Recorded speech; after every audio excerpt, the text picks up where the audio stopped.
ma fàttali ni dañoo donn réew mi déjà en état de crise mooy bor bi nga xam ne bàyyil nañ ñu ko fi te dañ ko gasoon suul nëbb ko crise boobu nag crise dafa ñëw teguwaat ci kawam donc nous sommes en double crise mooy li xew ci Moyen-Orient ak conséquences yi mu am ci àdduna bi yépp boobu ak léegi réew yi nga xam ne amuñu woon problème bi ñu am sax réew yi nga xam ne amuñu problème bi ñu am ñun ñoom ñëpp daanaka yokk nañu seen i njëg soo jëlee zone UEMOA bi pratiquement réew yépp yokk nañu seen prix carburant ci ñetti weer yi amul bu des mennum Sénégal moo fi defagul augmentation ci carburant bi boo xoolee réew yi ñu ëpp doole fuuf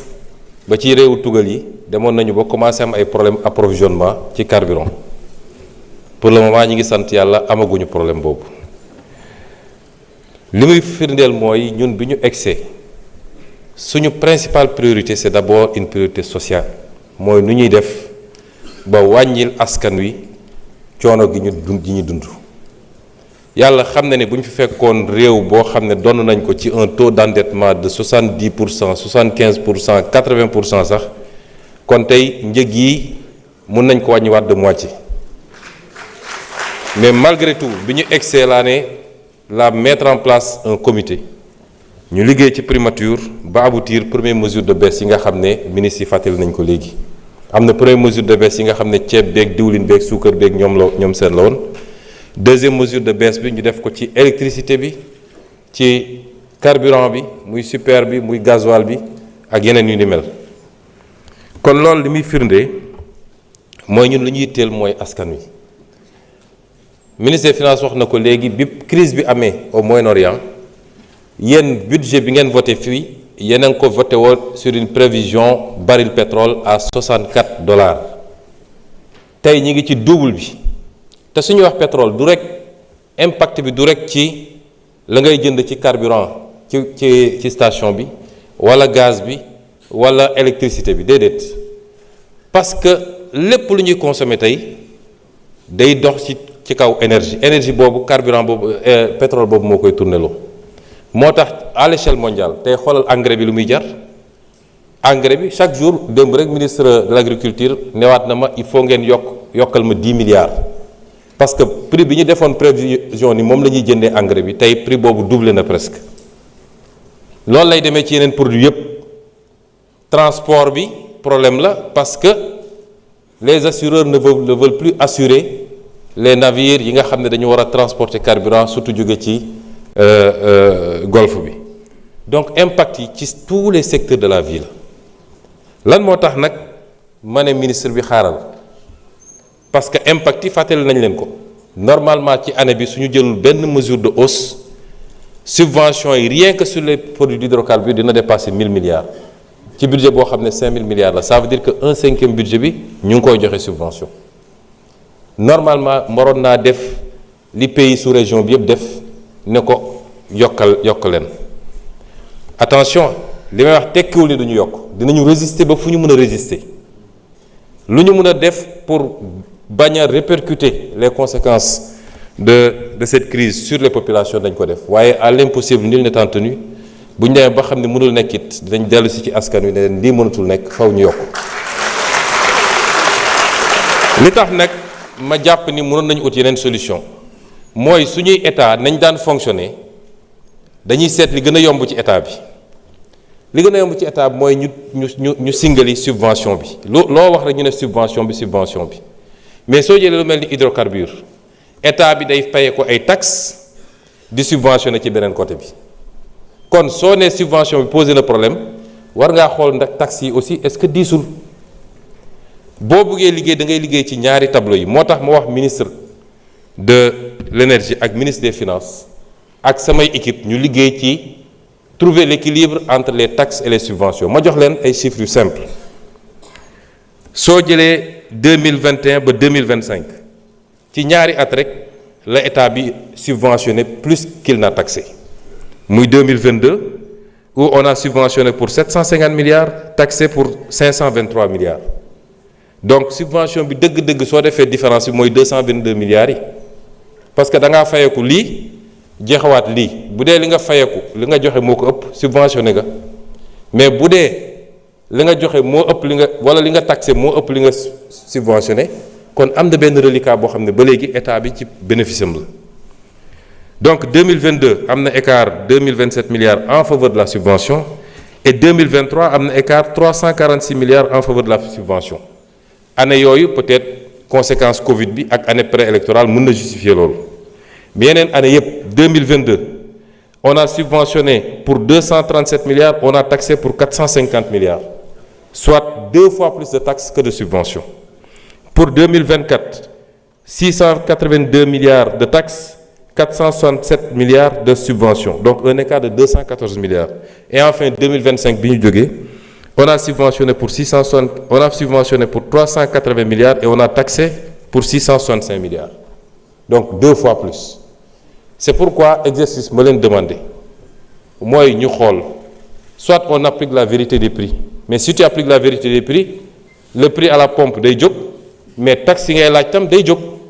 ce qui fait que le consommateur est doublement pénalisé cette double pénalisation là man bëgguma mu am ci réew mi moo tax liggéey boobu nag dinaa ci jot ci fan yi boo jëlee ci mbay mi subvention ci mbay mi mën nañ ci dugg it parce que ñi ngi def subvention bu bëri ren on est à 130 milliards de subvention ci mbay mi ñu ne ma ba léegi doyul ñu ngi may laajaat 10 milliards pour subvention bi mais y a le principe de la subvention ak kan mooy capter subvention bi dëgg-dëgg baykat yi capter wuñu subvention bi parce que le ciblage n'est pas bon noonu la demee d'ailleurs ci carburant bi parce que wax nañu léegi ciblage bi da ngay gis koo xam ne am na moyen mais tey daanaka fayul dara day bénéficier subvention bi ñëw gaare sa 4x4 boo xam ne essence ay consommé mu leer ni kii am na moyen mais moom day bénéficier ci subvention bi or la subvention par essai est censée cibler les couches les plus défavorisées moo tax liggéey boobu it ci li ñuy def ba cibler ko ñu ngi ciy liggéey mais soo jëlee mbay mi tey boo jëlee structure subvention bi semence yi moo jël 33% des subventions engrais yi jël 48% ñaar ñooñu rek presque jël nañ subvention bi yëpp mais semence yi xam nañ ni détournement yi bëri na ci engrais bi détournement yi bëri na ci moo tax non seulement il faut ñu revoir la structure est-ce que état dafa war a continuer di def beaucoup d'argent ci semence bi ak subvention bi moi je préfère ñu def ay transferts aux producteurs ñoom ñu tànn lu ñu bëgg a jënd mais nga orienter subvention bi beaucoup plus ci mécanisation et équipement bi orienter ko beaucoup plus ci def ay forage partout ci Sénégal ba nit ñi mën a bay noor bay nawet ci loolu lañ jëm kon li ngeen tudd ci la jëm ci njëg yi malgré la double crise que je viens de dire ñu ngi ci ba léegi laaj nañ ma nag ci train de vie de l'État bi ñu ñëwee ba léegi ci loolu la ñuy liggéey nu ñuy def ba réduire train de vie de l'État fi mu ne nii je l'avais annoncé pratiquement à part les voyages statutaires nga xam ne mënul ñàkk ministre bu déposé ma bloqué ko ministre yëpp semaine passée dama toog ma ne SGG parce que man ministre yi laay contrôler mais les DG du ñu egsi ci man c'est au niveau de leur autorité de tutelle wala du secrétaire général ma ne SGG envoyé-moi sur les 3 mois les voyages des DG mais j'ai été surpris il y a des DG qui ont passé 33 jours sur les 90 jours à l'étranger 33 jours ñii 27 jours ñii 15 jours yooyu yëpp on va y mettre un terme et c'est pourquoi j'ai demandé à ce que désormais même pour les voyages des DG que ça soit soumis à mon appréciation balaa benn DG di jóge ci réew mi laaj na ñu it ci am na ko wax léegi ci mbirum loi bi nga xam ne wote nañ ko fii moo wax ni loi bi man maa jël initiative wax naa ko fii du loo xam ne dañ koo jël ci coxor walla parce que dañu bëgg a métital nit am na loo xam ne boo koy def yàlla dénk la responsabilité doo ci seet lu dul liy njëriñu réew waaye defoo ko pour orienter ko ci Masamba walla Mademba waaye nag Masamba ak Mademba bu mu dal gis nga waa boo koy wote député yi fii mun nañ daje voté loi code électoral waaye député yi génn fii léegi moom ci boppam loi bi dal ci kawam parce que violé na benn feu rouge wala circule na fu mu waroon circuler. La loi par essence est impersonnelle une fois qu'elle est votée nag li ma wax ma insister ci une fois qu'elle est votée ki ko voté ci boppam s'il est sous le coup de la loi sera appliquée de manière totale, impartiale et sans hésitation. ma wax nag ni ñi nga xam ne ñoom seen bopp ñoo bañ a wote loi bi pendant des décennies ña nga xam ne ñoom ñoo koy xeex ñi nga xam ne ñoo taxaw fii sax ne ñoom du ñu wote loi bi tey ñoom ñoo am lu ñu war a wax ci application loi bi. député ministre président doomu jàmbur xaritu jàmbur képp koo xam ne tey tu es sous le coup de cette loi la loi sera appliquée te intervention du jóge fenn man kilifa yu bëri woon nañ ma ci loi bi ay kilifa diine yu mag ku ne ay amagul ku ma ne diw loi bi dal na ko jege na ma damaa bëgg ngeen bàyyi ko wala yu demee noonu amagul ñépp rafetlu loi ba démb ba fi ma jaar ci suñu mbokk jàngu yi amul kenn koo xam ne rafetluwul loi bi nga xam ne jël nañ ko ci Sénégal li loi bi di wund nag mooy wala li développement yi am mooy lii du guléet fii de waaye dañ leen daan protéger parce que du ñu ne ci ñaari at yi la fi yëpp am kuñ fi jàpp nee na la depuis 2000 nangam 2014 2010 2010 maa nga ca woon yàgg nañ fee jàpp nit ñu def pression ci procureur ne bàyyi leen ko daggal ko bie mu génn réew mi loolu am na yàgg na am ci réew mi ñun lii ñuy def nii ñi ñu jiitu bu ñu ko defoon mbir mi du egg ampleur bi te nag fu ñu ko foogee nag ndekete weesu woon na ko kan fii moo bëgg doomam mujje foofu ñi mu dal sax ñoom seen bopp ñoo ngi naan lii nattu la mënuma ci dara waaye maa ngi bëgg a tuub mooy loolu mooy wane ni kenn bëggu ko waaye di phénomène demoon na ba nga xam ne ci école yi la ñuy taxaw di recruter xale yi di leen jox ay portable wala xaalis pour mu leen détourner loolu waral ni bu ñu réagir woon dañuy xëy yeewu ñun ñëpp kenn ku ne ñu ne la sa biir kër sa nangam ma nga ca tarawaguñ ci sax et c'est pourquoi cette loi si elle doit être renforcée même elle le sera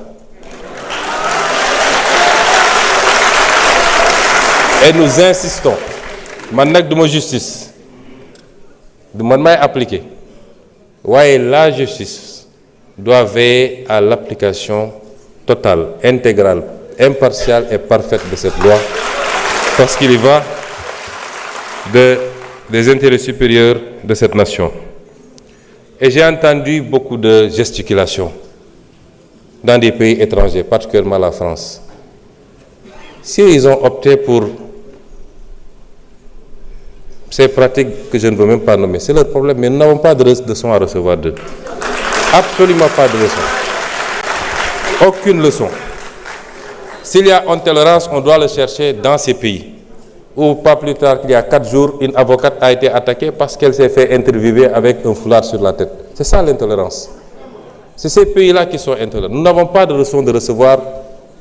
de personne. Le peuple sénégalais souverain, dans sa totalité, je ne dis même pas dans sa majorité, ne veut pas de ces pratiques ici au Sénégal. barki dem dama doon waxtaan ak un de mes ministres mu ne ma oui l'objectif c'est de casser la chaîne de transmission du VIH ma ne ko non l'objectif n'est pas de casser la chaîne de transmission, c'est un des objectifs sous-jacents, mais l'objectif principal c'est de mettre un terme à la prolifération du phénomène. Ça l'objectif principal. kon loolu jàpp naa ni am nañu satisfaction pour le moment ci application de la loi et nous insistons parce que nag bëri na lu ñu ciy wax fii il sera pas question de cacher les gros poissons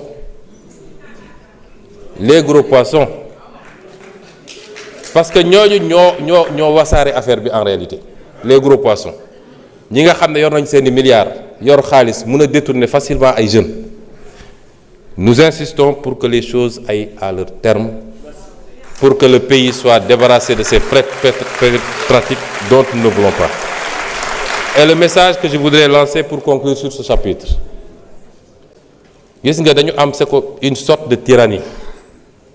Société àdduna bi nous sommes peut-être 8 milliards d'êtres humains. 80% ou plus bëgguñu lii. Soo demee pays asiatiques yi bëgguñu ko. Benn pays asiatique du le critiquer parce que tu as fait ça. Aucun pays asiatique ne nous critiquera, ni la Chine, ni le Japon, ni la Corée, ni je ne sais quel autre pays ne critiquera le Sénégal ou aucun autre pays parce qu'il a légiféré sur cette question. Aucun pays arabe ne nous critiquera. Aucun pays africain ne nous critiquera. Mais il y a un petit noyau qui s'appelle l'Occident.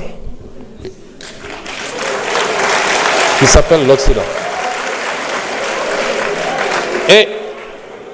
au sein duquel d'ailleurs le débat n'est pas tranché parce qu'il y en a beaucoup en Occident qui n'en veulent pas. Et selon les pays, les proportions varient. Donc il y a moins de 5 ou 10% de la population mondiale, parce qu'ils ont les moyens, parce qu'ils maîtrisent les médias, qui veulent imposer leur dictat, leur culture, leur civilisation. D'ailleurs, on n'osera pas parler de civilisation avec cette affaire-là, parce que ce n'est pas de la civilisation, et qui veulent aujourd'hui l'imposer au reste du monde. Au nom de quoi? Et nous avons une partie de nos élites, de nos intellectuels qui sont complexés, qui ont été complètement formatés à des trucs et qui ont peur de leur propre ombre. Nous, au Sénégal, n'avons pas le droit de dire en tant que Sénégalais que nous ne voulons pas de cela. Y compris ces soi-disant intellectuels africains, élites, qui écrivent au président de la République, qui a librement promulgué la loi parce qu'il est avec cette loi, et qui écrit pour demander un moratoire. Il n'y aura pas de moratoire. Cette loi sera appliquée. Monsieur le Président, je voudrais terminer par des interpellations sur les difficultés que vivent les Sénégalais. Oui, les Sénégalais vivent des difficultés. Nous les vivons avec eux. Nous les vivons avec eux. Et on nous dit quelle solution préconiser. Je viens de parler de beaucoup de précautions. L'État est en train de prendre sur lui pour éviter de répercuter un certain nombre de chocs sur les populations. C'est déjà des solutions. Le plan de redressement, on parle de redressement. Pourquoi on redresse? On redresse quoi? Ce qui a été tordu. Tordu par qui? Par ceux-là aujourd'hui qui se permettent de nous demander des solutions. Je vais vous dire mes solutions. En dehors de ce que je viens de dire, l'une des solutions, c'est que ñi fi def dette cachée, ñi fi piller le pays, ñi fi enrichir, ñi fi détourner, commençons par les mettre tous en prison et à leur réclamer de restituer ce qu'ils ont pris au Sénégal. Ça, c'est une première mesure. Ñu boole ci yeneen yi ma wax yépp. Et en ce moment, vous verrez s'il n'y aura pas de solution pour les Sénégalais. Enfin, je voudrais terminer par dire aux Sénégalais que ñoom lañ fi nekkal. Sénégalais lañ fi nekkal. Nekkuñu ci ay tappale. Yàgg naa ko wax fii ci tribune bi réew tappale yoru ko. C'est pourquoi on vous dira la vérité, quelles que soient les circonstances. Duñu seet lu neex ak lu naqari. Dañoo nekk ak suñuy njaboot léeg-léeg nga nekk ak benn secteur xaw a jàmmaarloog ñoom te pourtant li fa nekk ñëpp bu doon 100 la 90 yi sa njaboot la ñu bokk. Defuñu ko de gaieté de cœur mais même njaboot doo ko topp ci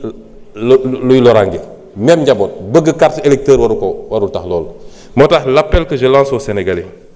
mooy l'appel à la mobilisation. Réew mi ñun ñoo ko bokk lu ñu mën a tabax la. dañ ko fekk ci situation bu délicate looloo taxoon yéen ñëpp ngeen ànd ak ñun ne bëgg ngeen li fi nekk jóge fi phase redressement boobu nag du phase coow gu amul njëriñ kenn ku ne di la ngaamu sénégalais boo gis mu xaw a am ku ci bëñam métti sax nga ñëw ne ko Sonko tax sa bëñ métti loolu du solution phase teg mbir mi ci ay gis-gis ak programme takk suñu digg jublu ci liggéey ci phase boobu la ñu nekk ñu ngi leen di gërëm di leen sant. Monsieur le Premier ministre.